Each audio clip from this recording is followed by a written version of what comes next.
The last few days has been quite the adventure, which I'm guessing some of you have heard about all of the disaster from Hurricane Helene here in the southeast United States.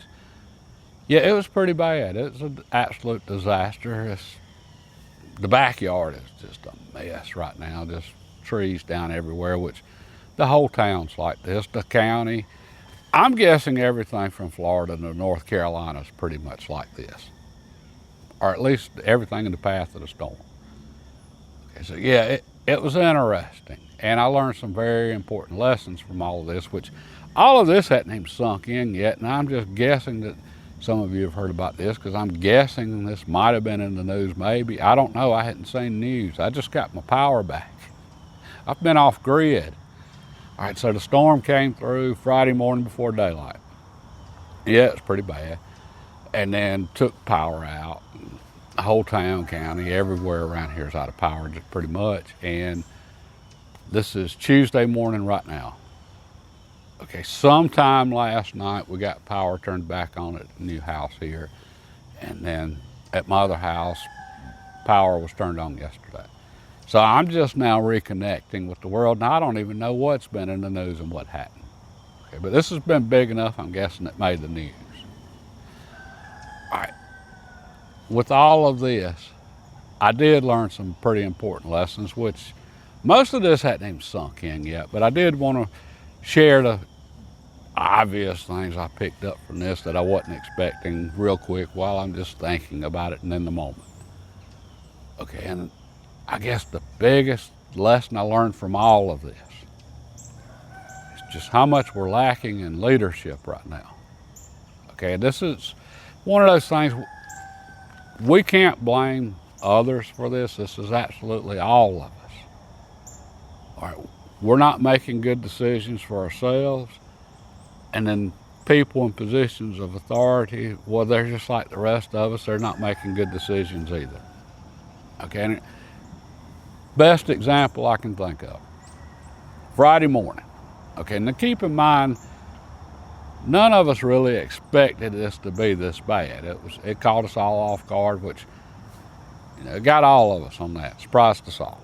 Okay, well, that's how emergencies generally happen. We're not expecting it. They surprise us, that type of thing.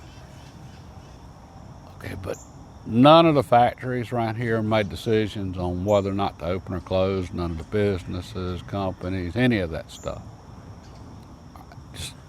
They just kind of left it out in the air. Okay, which now I learned a very valuable lesson many years ago, which is the company don't decide when I work, I decide. Okay, and this is why a friend of mine, Joey, his son Ethan, he got up Friday morning during the storm. He hadn't heard anything from his company, and he decided, okay, I'm going to work. I hadn't heard anything, so, okay, on his way to work, he didn't make it too awful far. He ran into a tree that was down across the road. He couldn't stop in time, which it wasn't serious. I mean, he did a little damage to his truck, nothing major, but, all right, so he called up his daddy, and my friend Joey came, checked it out, and they called the police to get an accident report. And while the policeman was standing there doing the accident report with them, another tree fell behind them, had them trapped in between the trees, and thankfully my friend Joey had a chainsaw, and he cut up the tree. They got out of there. It took him forever to get back home. I mean, the whole area is just a disaster area. We got trees down everywhere, power lines down everywhere, transformers just hanging in the air. Okay, well, while they were standing there at that tree, Ethan got a text from his company, we're not running today. Plant's shut down. Okay, it'd have been nice if they'd have made that decision before the storm rather than right in the middle of it when people are trying to get to work. All right, well, nobody making decisions or making good ones just continued on through all of this for everybody and all of us. Okay, Monday comes. All right, my company, I didn't hear a word about whether or not we're running, operating, which I'd already decided Thursday night. I pretty much had an idea then just how bad the storm was going to be. So I'd already decided I wasn't going to work. So that wasn't an issue for me Friday morning. But, okay, years ago, I was trying to get to work. It was snowstorm, ice everywhere. It's really bad conditions. The roads were just a sheet of ice, and I'm just sliding everywhere trying to get to work. And I realized then, if I wreck my truck, the company's not paying for it. That's on me. Okay, well, that's when I learned the lesson of the company don't decide when I go to work. I decide when I go to work. All right, I've got to be responsible for myself and make good decisions for me. All right, well, Ethan just learned that valuable lesson. Okay, matter of fact, he's about the same age I was when I learned it. And that's just something we all have to learn at times. Okay, now, some of us have jobs that first responders, that type thing, where it's we got to put into extra effort to get through bad conditions, even if it means traveling a couple of hours, and we might wreck our vehicle or something to get to work because others truly are depending on us. Okay, now that's a different situation than a manufacturing plant that it can shut down for a night for bad conditions, or just so many other businesses. Okay, well, my company never made any decisions, at least none that I'm aware of. I did hear late Thursday night they decided not to run Friday. I'd already decided I wasn't going anyway, but Monday I never heard a word from them. Okay, I just sent my supervisor a text, and I'm not going to work, and he was like, LOL on the reply. I guess he just assumed nobody is, but I guarantee your company was running, and it was expecting some people to show up. Okay, well, today's Tuesday. I had to took today off. I'm sure they're running today. Okay, now why all of this matters? Okay, besides us as the individual knowing, okay, this is just horrible conditions. Okay, Saturday, I didn't go out Friday. My dad told me just how bad it was. He went out just to see. That's all I needed. No, I didn't need to go out to see just how bad it was then.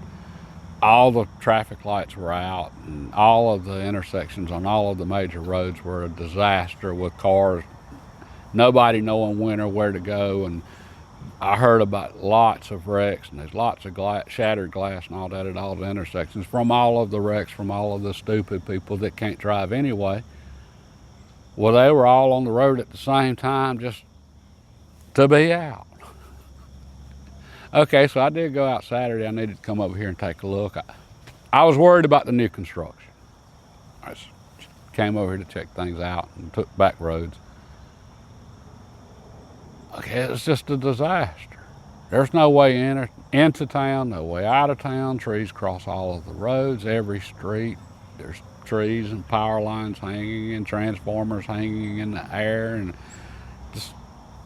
it was just like going through a maze just trying to go over a few blocks. Okay, there were a couple of stores starting to get power Saturday, so this is day 2, Saturday. The dog's excited about something. One of the supermarkets, or a couple of them, opened. People were just lined up to get in there to go buy groceries. Okay, traffic everywhere, people out everywhere. Why? I mean, seriously, the gas stations. There were cars, I mean, we're talking lines that you waited in line in an hour, maybe 2 hours to get gas. Where were these people going to go? The storm was bad enough here. Okay, but in my particular area, right here in South Carolina, it really wasn't that bad. It did tons of damage. We're going to be years cleaning up the mess, but it wasn't that dangerous.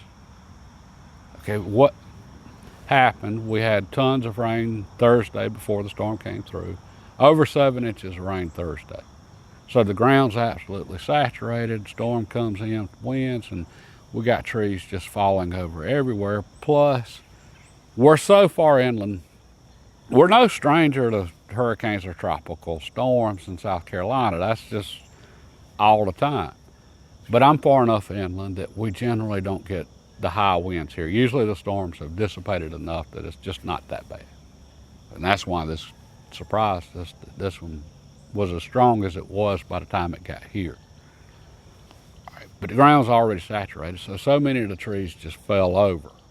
It wasn't they were blowing through the air. No, we had a lot that were snapped from wind damage. And so, I mean, it was breezy, but I mean, the new construction's still here. It survived it. The underlayment's still on the roof. We hadn't even put down the shingles yet. And now all the felt paper's gone off the front side. That's the side catching most of the wind. But I'm saying the wind was, for the most part, not really the major threat here. It's just the damage afterwards. And then because this is such a rare occurrence here, we had a lot of really old trees, big ones, that hollow centers and that type thing, and a lot of those fell over. And it's because we don't get many storms through here to keep those trees like that cleared out. And a place like Florida, they don't have many trees that are in bad shape because the hurricanes keep them knocked down and only the strong ones are standing. Okay, so all of the damage, that took out the power. That was our major issue. We just didn't have power. All right, now, North Carolina, different subject there. I did hear about just all of the just absolute disaster around Chimney Rock and western North Carolina, eastern Tennessee. Different issue there. Okay, and this is where topography comes in and understanding our topography.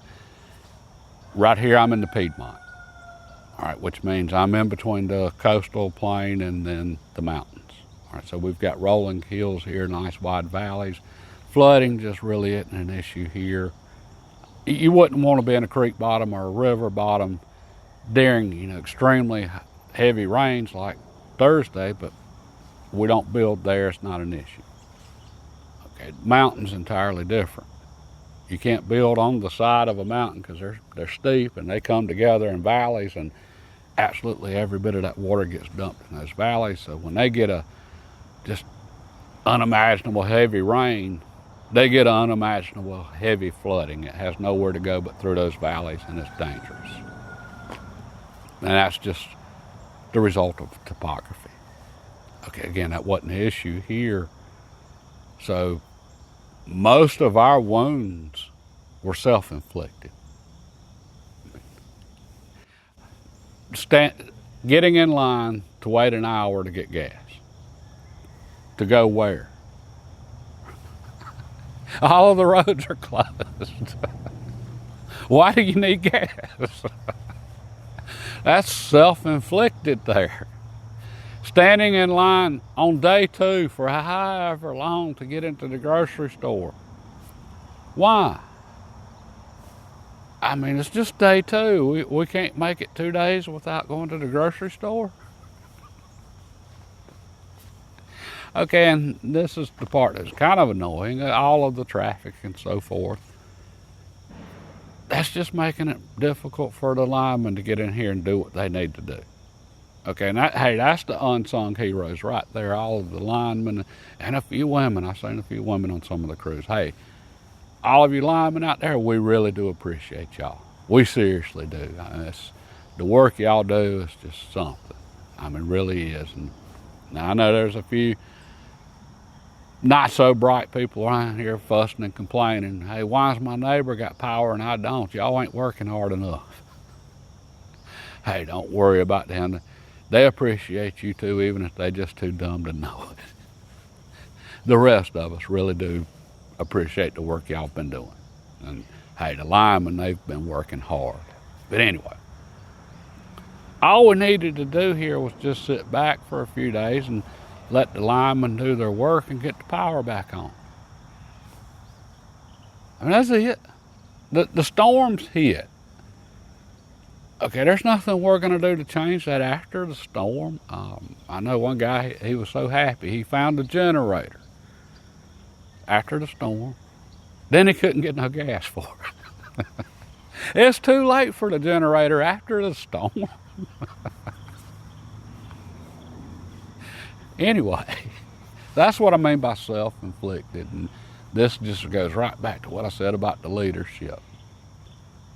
Our leaders weren't making good decisions, and this is all of us. We can't blame them. We weren't making good decisions.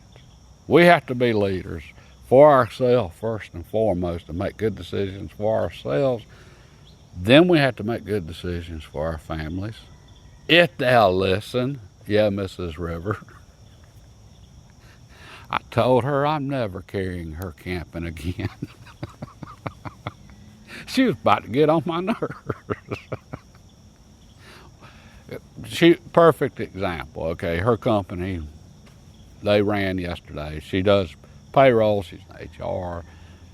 She felt like she really did need to be there because people kind of want their paychecks. And I get it. They do need their paychecks right now. But I was telling her, okay, just because so-and-so has power in the next county doesn't mean the town does. Oh, no, they've got power. All right. She called me on her way there. There's no power in any of these towns. None of the red lights are working. None of the gas stations are working. And, okay, I did have cell phone. It was working. We didn't lose our tower. Some did, some didn't. Okay, we didn't have much power to charge our phones, so I couldn't just get on there. All right. She stayed on there, on her phone, so she's going out to her car to charge up her phone, and I'm telling her, you're going to kill your battery doing that. And, oh, no, that doesn't have anything to do with the car battery. Comes back a little while later. Will you jump off my car? The battery's dead. And that wouldn't have been so bad if she hadn't locked her keys in her car while I was jumping it off for her. But yeah, I told her I'm never carrying her camping again. Okay, so for me, this was actually an enjoyable experience. It's the first time in a long time I was just able to relax a few days. I mean, what was I going to do? Nothing. So I caught up on a lot of things I'd been needing to do, cleaning up, that type of stuff. Don't get me wrong, I hate all of the damage. I'm sure some people were hurt here. I just hadn't heard about it because I just haven't heard any news yet. But other than that, this was just a nice, relaxing past few days. What made it not so relaxing was all of the other people. They just couldn't chill and enjoy it. Again, that's self-inflicted. Okay, so that was the huge lesson from this. And then the companies, I was very disappointed in the lack of leadership from them. Yesterday, why were companies trying to run their businesses? I mean, we're still people without power. The whole town's down. No traffic lights, no gas stations, none of the modern amenities that we've come to enjoy. All right, so why were they trying to run? Well, I know why they were trying to run. It was greed. Hey, kitty. That's all that was greed. Their customers wanted them to run, and they just didn't have the guts to tell their customers, hey, our employees are hurting right now, and we got a disaster. We're not running today.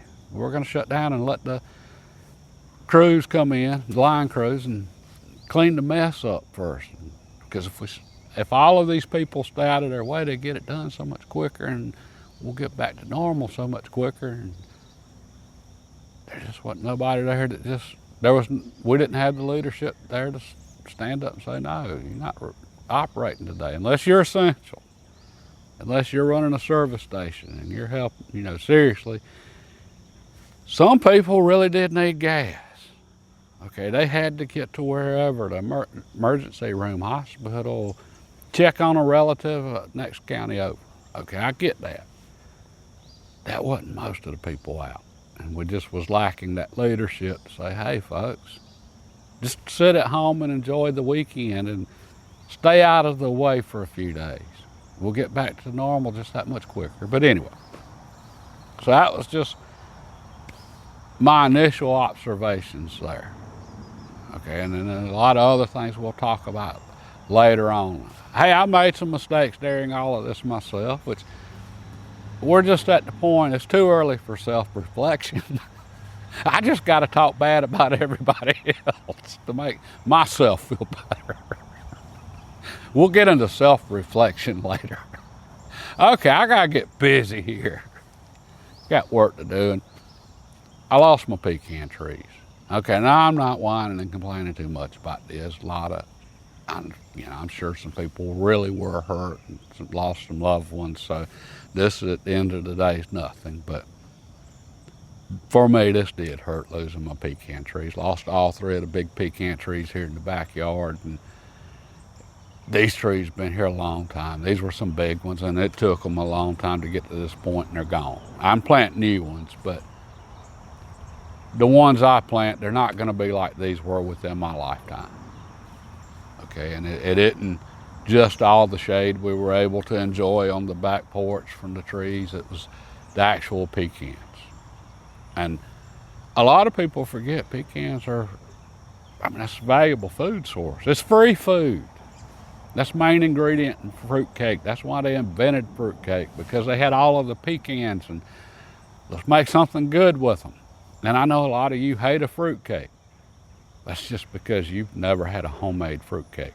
I've still got my great-grandmother's fruit cake recipe, and yeah, it's good. But anyway, I lost pecan trees. That hurt, but it reminds me of the old saying, old Greek proverb, societies prosper when old men plant trees under whose shade they'll never sit. It's kind of where I'm at. Pecan trees. I'll plant new ones. I won't get to enjoy the new ones like I did these, but somebody someday will. Okay, now I got to go order some roofing materials. There's about to not be any roofing materials with all of the roofs that need repair around here right now. So I'm going to go ahead and get what I need. Get me some shingles, and then hey, that's next for this week. And I'll get all of y'all caught up on the porch and what we've done so far. And hey, this is what it looks like. All right, God bless and have a great day.